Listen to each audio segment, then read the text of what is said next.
I pledge allegiance to the flag of the United States of America and to the republic for which it stands, one nation, under God, indivisible, with liberty and justice for all.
Hey Patriot Warrior fam, I'm Face, and these are the histories that America forgot. According to Wikipedia, quote, in 1835 there was a drastic shift in the Mexican nation. The triumph of conservative forces in the elections unleashed a series of events that culminated on October 23, 1835, under a new constitution, after the repeal of the Federalist Constitution of 1824. Las Siete Leyes, or Seven Laws, were a series of constitutional changes that fundamentally altered the organizational structure of Mexico, ending the first federal period and creating a unitary republic, officially the Mexican Republic, República Mexicana. Formalized under Presidente Antonio López de Santa Anna on the 15th of December, 1835, they were enacted in 1836. They were intended to centralize and strengthen the national government. The aim of the previous constitution was to create a political system that would emulate the success of the United States. But after a decade of political turmoil, economic stagnation, and threats and actual foreign invasion, conservatives concluded that the better path for Mexico was centralized power. The new policies, the bans of slavery and immigration chief among them, and the increased enforcement of laws and import tariffs, incited many immigrants to revolt. The border region of Mexican Texas was largely populated by immigrants from the United States, some legal, but most illegal. Some of these immigrants brought large number of slaves with them, so that by 1836 there were about 5,000 enslaved persons, in a total non-native population estimated at 38,500. These people were accustomed to a federalist government which made special exemptions from Mexican law for them, and to extensive individual rights, including the right to own slaves, and they were quite vocal in their displeasure at Mexico's law enforcement and shift towards centralism. The centralized government ended local federal exemptions to the ban on slavery, which had been negotiated by Stephen Austin and others. Already suspicious after previous United States attempts to purchase Mexican Texas, Mexican authorities blamed much of the Texian unrest on the United States immigrants, most of whom had entered illegally and made little effort to adapt to the Mexican culture, and who continued to hold people in slavery when slavery had been abolished in Mexico. In October, Texians engaged Mexican troops in the first battle of the Texas Revolution. Determined to quell the rebellion of immigrants, Santa Anna began assembling a large force, the Army of Operations in Texas, to restore order. Most of his soldiers were raw recruits, and many had been forcibly conscripted. The Texians systematically defeated the Mexican troops already stationed in Texas. The last group of Mexican soldiers in the region, commanded by Santa Anna's brother-in-law, General Martín Perfecto de Cos, surrendered on December 9th following the siege of Béjar. By this point, the Texian army was dominated by very recent arrivals to the region, primarily illegal immigrants from the United States. Many Texas soldiers, unprepared for a long campaign, had returned home. Angered by what he perceived to be United States interference in Mexican affairs, Santa Anna spearheaded a resolution classifying foreign immigrants found fighting in Texas as pirates. The resolution effectively banned the taking of prisoners of war. In this period of time, captured pirates were executed immediately. Santa Anna reiterated this message in a strongly worded letter to United States President Andrew Jackson. This letter was not widely distributed, and it's unlikely that most of the United States recruits serving in the Texian army were aware that there would be no prisoners of war. When Mexican troops departed San Antonio de Béjar, Texian soldiers captured the Mexican garrison at the Alamo Mission, a former Spanish religious outpost which had been converted to a makeshift fort by the recently expelled Mexican army, described by Santa Anna as an, quote, irregular fortification hardly worthy of the name, end quote. The Alamo had been designed to withstand an attack by native tribes, not an artillery-equipped army. The complex sprawled across 3 acres, providing almost 1,320 feet of perimeter to defend. An interior plaza was bordered on the east by the chapel and the south by a 1-story building known as the Low Barracks. A wooden palisade stretched between these 2 buildings. The 2-story long barracks extended north from the chapel. At the northern corner of the east wall stood a cattle pen and horse corral. The walls surrounding the complex were at least 2.75 feet thick and ranged from 9 to 12 feet high. To compensate for a lack of firing ports, Texian engineer Green B. Jameson constructed catwalks to allow defenders to fire over the walls. This method, however, left the rifleman's upper body exposed. Mexican forces had left behind 19 cannons, which Jameson installed along the walls. A large 18-pounder had arrived in Texas with the New Orleans Grays. Jameson positioned this cannon in the southwest corner of the compound. He boasted to Texian Army Commander Sam Houston that the Texians could, quote, whip 10 to 1 with our artillery, end quote. The Texian garrison was woefully undermanned and under-provisioned with fewer than 100 soldiers, remaining by January 6, 1836.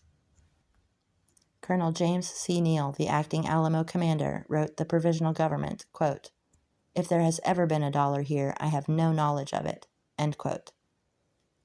Neal requested additional troops and supplies, stressing that the garrison was likely to be unable to withstand a siege lasting longer than 4 days. The Texian government was in turmoil and unable to provide much assistance. 4 different men claimed to have been given command over the entire army. On January 14th, Neal approached one of them, Sam Houston, for assistance in gathering supplies, clothing, and ammunition. Houston could not spare the number of men necessary to mount a successful defense. Instead, he sent Colonel James Bowie with 30 men to remove the artillery from the Alamo and destroy the complex. Bowie was unable to transport the artillery since the Alamo garrison lacked the necessary draft animals. Neal soon persuaded Bowie that the location held strategic importance. In a letter to Governor Henry Smith, Bowie argued that, quote, the salvation of Texas depends in great measure on keeping Béjar out of the hands of the enemy. It serves as the frontier picket guard, and if it were in possession of Santa Anna, there is no stronghold from which to repel him in his march toward the Sabine, end quote. The letter to Smith ended, quote, Colonel Neal and myself have come to the solemn resolution that we will rather die in these ditches than give it up to the enemy, end quote. Bowie also wrote to the provisional government asking for, quote, men, money, rifles, and cannon powder, end quote. Few reinforcements were authorized. Cavalry officer William B. Travis arrived in Béjar with 30 men on February the 3rd. 5 days later, a small group of volunteers arrived, including the famous frontiersman and former U.S. Congressman David Crockett of Tennessee. On February 11th, Neal left the Alamo, determined to recruit additional reinforcements and gather supplies. He transferred command to Travis, the highest-ranking regular Army officer in the garrison. Volunteers comprised much of the garrison, and they were unwilling to accept Travis as their leader. The men instead elected Bowie, who had a reputation as a fierce fighter, as their commander. Bowie celebrated by getting very intoxicated and creating havoc in Behar. To mitigate the resulting ill feelings, Bowie agreed to share command with Travis. As the Texians struggled to find men and supplies, Santa Anna continued to gather men at San Luis Potosi. By the end of 1835, his army numbered 6,019 soldiers. Rather than advance along the coast where supplies and reinforcements could be easily delivered by sea, Santa Anna ordered his army inland to Behar, the political center of Texas and the site of Cosa's defeat. The army began its march north in late December. Officers used the long journey to train the men. Many of the new recruits did not know how to aim their muskets, and many refused to fire from the shoulder because of the strong recoil. Progress was slow. There was not enough mules to transport all of the supplies, and many of the teamsters, all civilians, quit when their pay was delayed. The many soldaderas, women and children who followed the army, consumed much of the already scarce supplies. The soldiers were soon reduced to partial rations. On February 12th, they crossed the Rio Grande. Temperatures in Texas reached record lows, and by February 13th, an estimated 15 to 16 inches of snow had fallen.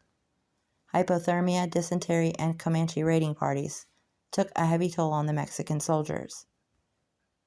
On February 21st, Santa Anna and his vanguard reached the banks of the Medina River, 25 miles from Behar. Unaware of the Mexican army's proximity, the majority of the Alamo garrison joined Behar's residents at a fiesta. After learning of the planned celebration, Santa Anna ordered General Joaquin Ramirez y Sesma to immediately seize the unprotected Alamo, but sudden rains halted that raid. In the early hours of February 23rd, residents began fleeing Behar, fearing the Mexican army's imminent arrival. Although unconvinced by the reports, Travis stationed a soldier in the San Fernando church bell tower, the highest location in town, to watch for signs of an approaching force. Several hours later, Texian scouts reported seeing Mexican troops 1.5 miles outside of town. Few arrangements had been made for a potential siege. One group of Texians scrambled to herd cattle into the Alamo, while others scrounged for food in the recently abandoned houses. Several members of the garrison who had been living in town brought their families with them when they reported to the Alamo. Among these were Almiron Dickinson, who brought his wife Susanna and their infant daughter Angela, Bowie, who was accompanied by his deceased wife's cousins, Gertrudis Navarro and Juana Navarro Alsbury, and Alsbury's young son, and Gregorio Esparza, whose family climbed through the window of the Alamo Chapel after the Mexican army arrived. Other members of the garrison failed to report for duty. Most of the men working outside Behar did not try to sneak past Mexican lines. By late afternoon, Behar was occupied by about 1,500 Mexican soldiers. When the Mexican troops raised a blood-red flag signifying no quarter, Travis responded with a blast from the Alamo's largest cannon. Believing that Travis had acted hastily, Bowie sent Jameson to meet Santa Anna.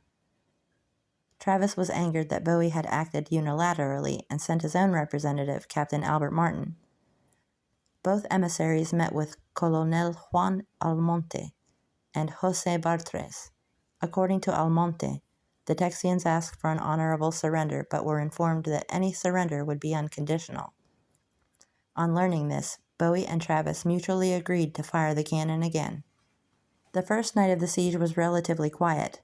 Over the next few days, Mexican soldiers established artillery batteries, initially about 1,000 feet from the south and east walls of the Alamo. A third battery was positioned southeast of the fort. Each night the batteries inched closer to the Alamo walls. During the first week of the siege, more than 200 cannonballs landed in the Alamo Plaza.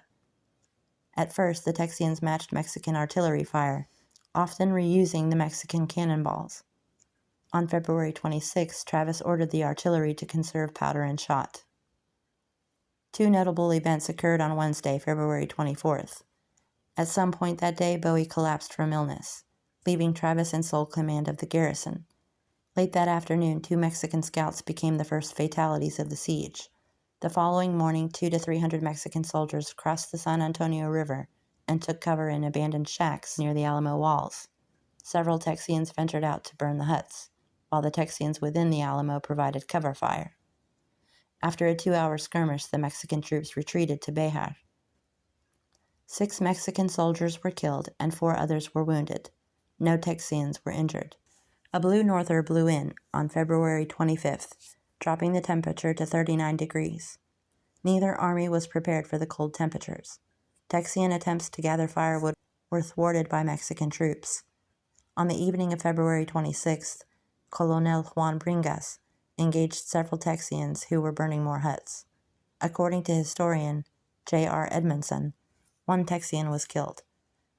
4 days later, Texians shot and killed Private First Class Secundino Alvarez, a soldier from one of the 2 battalions that Santa Anna had stationed on 2 sides of the Alamo. By March 1st, the number of Mexican casualties was 9 dead and 4 wounded, while the Texian garrison had lost only 1 man. Santa Anna posted 1 company east of the Alamo on the road to Gonzales. Almonte and 800 dragoons were stationed along the road to Goliad. Throughout the siege, these towns had received multiple couriers dispatched by Travis to plead for reinforcement and supplies. The most famous of his missives, written February 24th, was addressed to the people of Texas and all Americans in the world.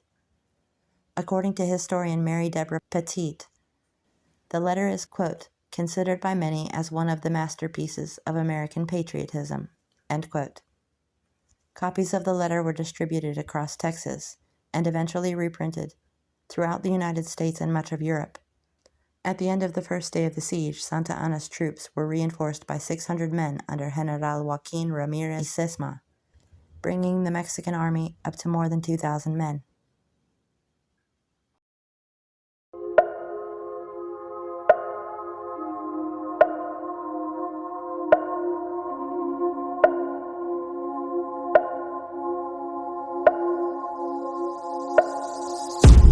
I can hear the drums in the distance.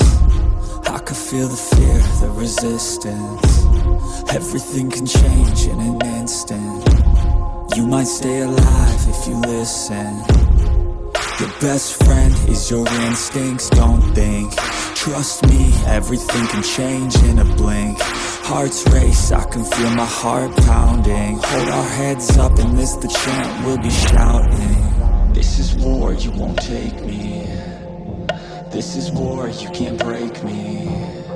It's just me, no saving. I'm the only one who could save me. So stand strong, stand tall, stay up, don't fall. Give it everything you got. No fears, no walls, just fight, no laws. Push yourself to the limits, it's the fight for it all.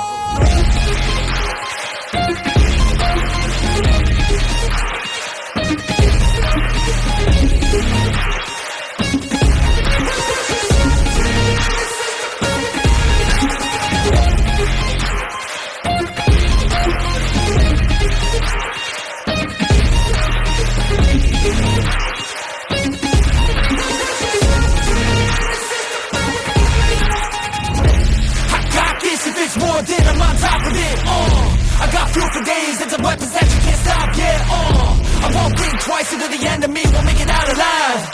I got a full supply of energy and might you pick the wrong side, Here I go, taking every single blow to the dome, never slow, pushing through it cause you know that I chose to be known, legendary, I'ma show everybody in this battle that comes close, stay exposed, yeah. This is war, you won't take me.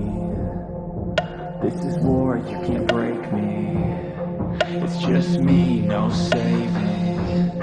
I'm the only one who could save me. So stand strong, stand tall, stay up, don't fight.